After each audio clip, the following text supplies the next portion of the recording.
पण मला कौतुक त्या दिवशी वाटलं की ज्या दिवशी तुझा लॉन्च सोहळा होता, सुरेश जी होते, अवधूतही होता. अवधूत स्वतः एकविरा म्युझिक लेबलचा हेड आहे, म्हणजे त्याची स्वतःची कंपनी आहे. तो त्या दिवशी आला आणि तू जे म्हणालीस की इथे हे फक्त मराठीत घडू शकतं, की दुसरं म्युझिक लेबलचा उद्घाटनाला आणि तितक्या आपलेपणाने आत्मीयतेने त्या दोघंही ते तिथे हजर होते.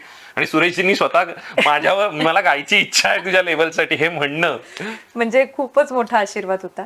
गेल्या वर्षीपासून माझा ह्याबद्दलचा दृष्टिकोन अजून बदलला किंवा धीर कुठे एकवटला मी सांगते. गेल्या वर्षी मी पॉडकास्टर म्हणून एक स्वतःची ओळख निर्माण केली.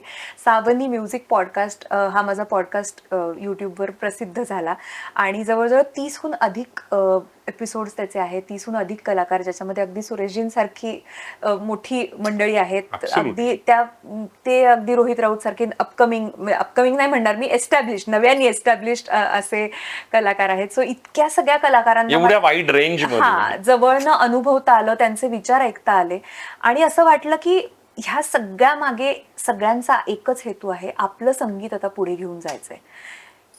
तो एकच पर्याय आहे आणि त्याच्यासाठी एकी शिवाय दुसरा पर्यायच नाहीये.